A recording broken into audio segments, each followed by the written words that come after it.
அனைவருக்குமே வணக்கம். சற்று முன் கிடைத்திருக்கக்கூடிய ஒரு மிக மிக முக்கியமான ஒரு செய்தி வெளியாயிருக்கு.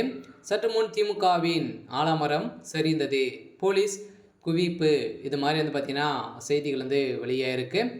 ஸோ திமுகவில் இப்போ சமீப காலத்திலே ஒரு 1 வீக்கே பார்த்தீங்கன்னா ஒரு மிகப்பெரிய சம்பவம் நடந்தது இல்லையா? பார்த்தீங்கன்னா 2 தினங்களுக்கு முன்னாடி திமுகவில் பினாமியாக இருக்கக்கூடிய 3 அமைச்சர்கள் வீட்டில் பார்த்தீங்கன்னா அதிரடியாக அவருக்கு சம்மந்தப்பட்ட நிறுவனங்களிலும் மதுவிலக்கு ஆலயத்திலும் பார்த்தீங்கன்னா அதிரடியாக ஜெகத் ரக்ஷன் அவர்களும் செந்தில் பாலாஜியுடைய சம்மந்தப்பட்ட மதுவிலக்கு துறைகளிலும் பார்த்தீங்கன்னா அதிரடியாக ரைடுகள் நடந்தது. இந்த ரைடின் அடிப்படையில் முக்கிய ஆவணங்களாக சிக்கிய சம்பவத்தின் அடிப்படையில் பார்த்தீங்கன்னா திமுகவுடைய ஆலமரம் சரியக்கூடிய அளவிற்கு தான் இப்போ நடந்திருக்கு. இந்த சம்பவத்தை கேட்ட உடனே முதல்வர் ஸ்டாலின் அவர்களுக்கு திடீர் நெஞ்சுவலி ஏற்பட்டதாக இப்போ தகவல் வெளியாக இருக்குது. பார்த்தீங்கன்னா இப்போ அப்போலோ மருத்துவமனையில் அனுமதி பெற்று இப்போ சிகிச்சை பெற்று வராரு. பார்த்தீங்கன்னா திமுகவில் பெரிய பினாமியாக 3 பினாமிகள் சிக்கியிருக்காங்க. இந்த பினாமியின் காரணமாக கோபாலபுரத்துக்கு உழ வைக்கக்கூடிய நிலைக்கு தான் இப்போ மிகப்பெரிய சிக்கல் முதல்வர் ஸ்டாலின் அவர் சிக்கியிருக்காரு.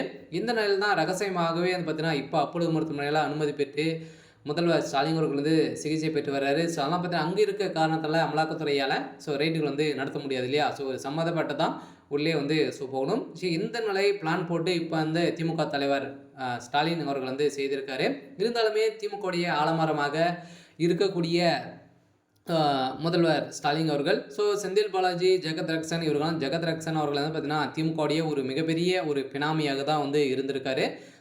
இவர் இல்லை அப்படின்னா திமுகவுடைய தலைமைக்குமே இல்லை அப்படின்ற அளவுக்கு தான் இருக்காரு. இந்த நிலையில் தான் அவரையே வசமாக சிக்கி எக்கச்சக்கமான பணங்களும் அவருடைய மதுவிலக்கு ஆலயத்திலும் பார்த்தீங்கன்னா எக்கச்சக்கமான பணங்கள் சிக்கிய சம்பவத்தின் அடிப்படையில் இவர்கள் செய்த பல்லாயிரம் கோடி ஊழலெல்லாம் பார்த்தீங்கன்னா இப்போ வெளியில் வந்திருக்கக்கூடிய சம்பவத்தின் அடிப்படையில் தான் இப்போ அதிரடியாக 3 பினாமிகளும் கைது செய்யப்பட்டிருக்காங்க. அதே மாதிரி யோகா வேலு அவர்களும் பார்த்தீங்கன்னா இப்போ இதற்கு உறுதுணையாக இருந்திருக்காரு. இதுக்கு சம்மந்தப்பட்ட நிறுவனங்களிலும் இதுக்கு சம்மந்தப்பட்ட அலுவலகங்களும் பார்த்தீங்கன்னா ரைடுகள் நடந்திருக்கக்கூடிய சூழ்நிலையில் தான் எக்கச்சக்கமான பணங்கள் போலியான அரசுக்கு போலியான டாக்குமெண்ட்டுகளை காட்டி நிறைய பணங்களை ஊழல் செய்திருக்காங்க அப்படின்ற மாதிரி சரமாரியாக கேள்வி இருக்கக்கூடிய நிலையில் தான் இப்போ செந்தில் பாலாஜி சம்மந்தப்பட்ட தமிழ்நாடு மின்வாரிய அமைச்சர் செந்தில் பாலாஜி உறவினர்கள் வீட்டில் காலையிலேருந்தே சோதனை நடைபெற்று வருகிறது. இது தமிழகத்தில் பல்வேறு இடங்களிலிருந்து ஒப்பந்தாரர்கள் ஏற்கனவே சாட்சிகளாக கரூரிலிருந்து இருக்கக்கூடிய 20க்கும் மேற்பட்ட அதிகாரிகளுடைய